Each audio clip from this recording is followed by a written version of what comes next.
There is a silence that comes after awakening, a strange emptiness, not of darkness, but of too much light. You thought the spiritual path would bring peace, clarity, and purpose. But instead you wake up one morning and nothing moves inside you. No desire, no fire, no hunger to chase anything, and you wonder what went wrong.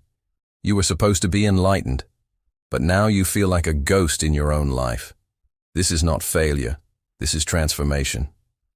Carl Jung explains that the process of individuation often strips us of illusions, and once illusions die, the motivations they fed also die. The need to prove, the need to please, the need to win, all of it fades. And what is left is you raw, unmasked, without performance, without pretending. And that can feel terrifying, because we built our lives chasing dreams, built on wounds. We wanted love because we felt unloved. We wanted success because we felt small. We wanted validation because we felt invisible. And awakening shines a light on all of that. So suddenly the job you once loved feels pointless. The relationships feel heavy. The routines feel lifeless. You are not lazy. You are shifting. Your soul is adjusting to a new rhythm. And in that adjustment, the old drive dies. But the new one has not yet been born. And so you float between worlds, 1 foot in the old, 1 foot in the unknown. And that space is sacred, but scary. This is where most people run back. They go back to noise, back to hustle, because stillness feels unbearable. But Carl Jung said your vision will become clear only when you look into your heart. Who looks outside dreams, who looks inside awakens, and what you are feeling is the cost of waking up. It is not that you have no drive, it is that your old drive was never yours. It was survival. It was programming. It was pain, disguised as passion. And now that you are healing, that fire has gone out not forever, but to make room for a new one. One that comes, not from lack, but from truth. And the truth is never loud. It whispers gently and waits for you to listen. And so you must learn to sit in that emptiness, to let go of chasing, to become still enough to hear your own soul again. Because when you stop, you start seeing things you ignored before, the fake smiles, the shallow goals, the borrowed dreams. And you start to question everything. What if your whole life was built around avoiding yourself? What if the drive you had was only a distraction? And now that the distractions are gone, all you have left is the question, who am I and what now? This space is uncomfortable, but it is where real change begins. Not the surface change, but the kind that rebuilds you from within. It strips away who you are not, so you can remember who you have always been. And that is where your true drive will rise from. Not from fear, but from freedom. As you begin to accept this stillness, you will notice the discomfort growing louder. The world around you keeps moving, pushing, chasing, achieving, and you feel stuck. Not because you are failing, but because you are pausing, and this pause is not a weakness, it is wisdom. This is the space where your soul rewrites the story and asks, what do you truly want? Not what they told you to want, not what made them proud, but what feels true now. And for most, this question is paralyzing. Because for the first time, you are not reacting, you are choosing. And Carl Jung believed that until you make the unconscious conscious, it will rule your life, and you will call it fate. So now you sit in the quiet, letting the unconscious speak. Maybe it tells you to rest, maybe to walk away, maybe to build, slowly but surely from the inside. And yes, it is lonely, because few people understand this space. They will call you unmotivated, lazy, or lost. But you are not lost.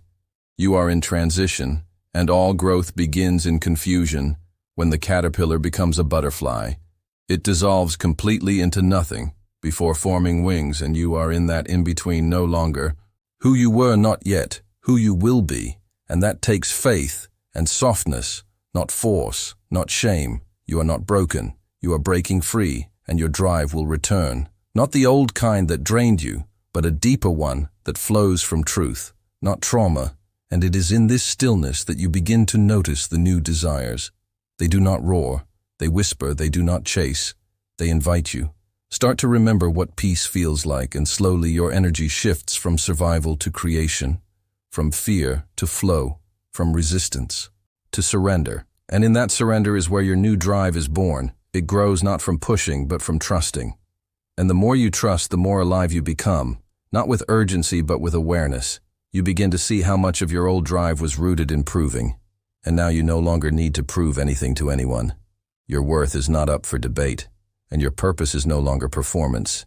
It is presence, and that presence is where power begins.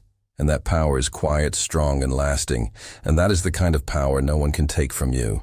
There will be days when you miss the fire, when you want to go back to who you were before the awakening. Back when things felt clear, even if they were wrong, and it is okay to feel that way. Healing is not linear, and clarity comes in waves. Carl Jung said, "We meet ourselves time and again in 1,000 disguises on the path of life." And now you are meeting your true self for the first time, without roles, without masks. And that version of you may not want what the old you wanted. That version may not crave applause or status. It may crave peace, solitude, nature, presence. It may not care about winning, but about being. And that shift feels like death, but it is actually birth. And yes, it comes with grief, because you are saying goodbye to everything that no longer fits, even if it once felt like home.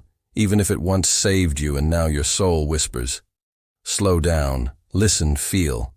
And that softness will scare the part of you that believed power meant hardness. But true strength is softness. True power is presence. And slowly you begin to notice new sparks, not from fear, but from joy. Not from lack, but from love. And those sparks are sacred. Do not rush them. Just notice. Just follow the feeling and let it grow. And as it grows, you begin to become someone new. Not a better version, but a truer version. Someone who chooses with awareness, who moves with meaning, who speaks with intention. And that is who you were always meant to be. And now your life starts to rebuild itself from the inside out. Every decision, every action, every thought now comes from alignment, not from fear. And that is where lasting peace lives.